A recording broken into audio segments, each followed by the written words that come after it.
Today's topic is: what's a belief people cling to just because the alternative is too scary to face? If something bad happens to someone, then that person must have done equally bad things too. Because the alternative will be that it does not matter whether you are good or bad, bad things can always happen to you. If you have an illness or a disability, the people around you convince themselves that this would never happen to them because they are living a better way, as if the other person wasn't. People subconsciously believe that homelessness is a choice and that they've made good financial decisions, so it could never happen to them. Nobody wants to admit that they're one or two emergencies away from financial ruin and potential homelessness. It's incredibly uncomfortable to look someone less fortunate than you in the eye and think about how that could have been you. Denying the existence of anthropogenic climate change. We are doing so much damage to the environment and ourselves, but many will do insane leaps of logic to try and justify the obvious effects that have already started. Gods and an afterlife. Some people just can't cope with it being all over once you die. We are an accident. Our planet floats in the narrow range of sunlight that provides excess energy without cooking us. That excess energy pushes past the entropy boundary that usually prevents complex chemical interactions. Over time, a particular chemical reaction occurs that can capture a photon to create and store energy in a chemical bond. This excess energy allows other chemical reactions to break those bonds and use the stored energy. All life on Earth comes from that mix of excess energy and the quantum capture of photons that allow for energy storage.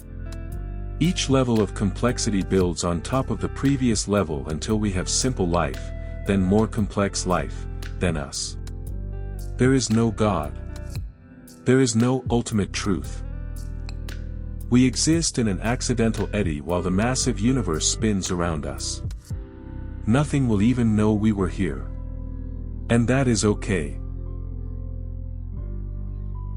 I don't think that there is an afterlife, but there is plenty after death. The universe doesn't end because one person's experience of it ends. I know when I am gone that the people who love me will remain, and when they are gone, the ones that love them will also remain. Eventually, life itself will cease, and the universe will persist. I think that people use death as the end, as justification for nihilistic outlooks on life, when the reality is we are in it together, and doing what you can while you are here makes the world better for people when we are gone. Let's remember that ours isn't the only experience that matters. That slavery is pretty much abolished. It isn't. In all of history there have never been more slaves than today. We all are. I can't find love or sex because my looks aren't good enough. I need to lose weight and get ripped first before I have any hope of dating. It sounds tough and disciplined, but it comes from a place of insecurity and fear of rejection. As long as you have fat to lose and muscle to build and clothes to buy and genetics to blame your looks on, you can keep putting off the hard and scary work of putting yourself out there as you are and risking rejection. You reject yourself by not even trying to date until you're perfect, so that nobody else can ever reject you. That you have even a modicum of control over what happens to you. You don't. Illness, natural disasters, plane crashes. Victims of those things were having a perfectly normal day right up until the instant that everything changed forever and there's no going back. Not a thing they could have done to change it. That there's a plan, some force is in control, and reality has an inherent direction to it. That we're not floundering about with a blindfold on, rudderless, with no set course for everything. You can balance out the evil you've done by doing sufficient good. Hard work equals success. You can literally work until you are in horrible pain every day and not get anywhere in life, be it a promotion or richness. Success is a combination of hard work, work politics, and good/dumb luck. People swear that all you have to do is work hard, but there is more to it than that. Broadly, that life has an order to it. Whether that's God's plan, in government conspiracies, that science has all the answers, or any other variation of this, people want to believe that there is an order to life, that things happen for a reason, and that there's something you can do about it. Nope. Life is random. If there's a meaning to life, you made it. As long as it's not happening to me and my loved one. A common occurrence and one I'm very much aware of. That your personal experience is just that. Too many bitter people lamenting about how their relationships have gone bad, how their careers have floundered, whatever, and equate that to some universal truth. Seriously sorry that bad stuff happened to you, but just because it did doesn't mean that it'll happen to everyone else. Another vote for religion. Everyone says prostitution is the world's oldest profession, but it's shamanism. We're the first species, as far as I know, to not only mourn our dead but to hold rituals for them. Some even claim to be able to communicate with them, so they're popular with a lot of people because the one thing humans will never be able to figure out is what happens after we die. That we have free will. The reality appears to be that we're just biologically predisposed to act and do the things we do. You don't actually make decisions. You do the things you do because of your genetics and environment. As such, criminals should be treated with less animosity because they can't control themselves. Also, meritocracy is a sham, and large differences in employment compensation are invalid. What goes around, comes around. It would be nice if it were natural. Cosmic justice, but no, the universe is indifferent. There is no all-seeing scorekeeper out there punishing the wicked. God. I'd image it's nice for some people to think that there's a benevolent, unless you don't believe in him, force looking after you and that life has a divine purpose behind it, as opposed to nothing waiting for us when we die. I've embraced absurdism and love it. That death is the end. The universe may as well evaporate after your brain fires its final signal. There isn't evil in this world, it's just people. Folks, there is evil in this world and you can't fight something that you believe doesn't exist. Conspiracy theories. I think most of these gain traction because the alternative is even scarier, and hard to live with. The world is chaotic, and anything can happen to anyone at any time. With no rhyme or reason. That something happens after we die. Everything I am and you are exists inside our brain, our personalities, our memories, everything. When the light goes off, that's it. You don't exist. Everyone and everything else, external, is the source of my problems. Because accepting that much of the suffering we experience comes from within means facing discomfort, fallibility, vulnerability, and accountability. These feelings threaten our illusion of control or the daily innocence we rely on to continually feel safe.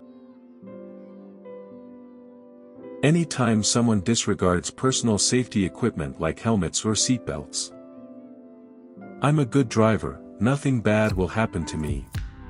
Be sure to tell that to the pavement when some debris falls off the back of a truck or someone stops for a shoe in the road. That humans are inherently good. We're not. We're driven by very selfish instincts. Most of us can override those instincts and learn to be kind to others, but too many people are never able to personally evolve beyond doing what's best for them and them only. Nihilism, because I think absurdism is too scary for them. It's way easier and way safer to just say, yep, life is pointless, it sucks, and nothing matters, and then existing. Not really striving or trying to surpass your limits. It also abdicates them of the responsibility to forge their own life. It's so much harder to say, yep, life is pointless, it sucks, and nothing matters, than using that freedom to make the best life you can for yourself. Why do you think I'm a highly disabled cancer survivor who's a knife-throwing, pole dancing, fire dancing, martial arts practicing, nuclear engineer? Becoming this was so much more painful and harder than fucking cancer, to the point where I consider having cancer to be the easy part. But I want this. I want to be this, I want my life to look like this. Not because it matters in any objective sense, it obviously doesn't. But because I want this. Death is the start of everlasting bliss. This is all there is. What a delicious fiction to think that we are eternal unbreakable souls who have to spend time as corporeal beings for some reason. We are like a PC. When you shut it down, it doesn't have an intangible soul that starts wandering around computing things while its shell is dead. Slightly harder to power back on. Catastrophic damage to memory drives. We are incredible machines, but our time is finite, no matter how inconvenient that is to our boundless imaginations. Identity and consciousness. There's no proof that we're anything except our sensations and memories. We're all most likely a bunch of biological Rube Goldberg machines tumbling away on this funny little wet rock we call Earth, pretending we're something different than the world around us. The full moon creates lunatics.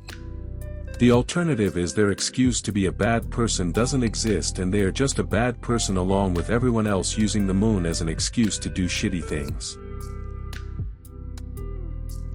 Ever heard, a thief thinks everyone is a thief?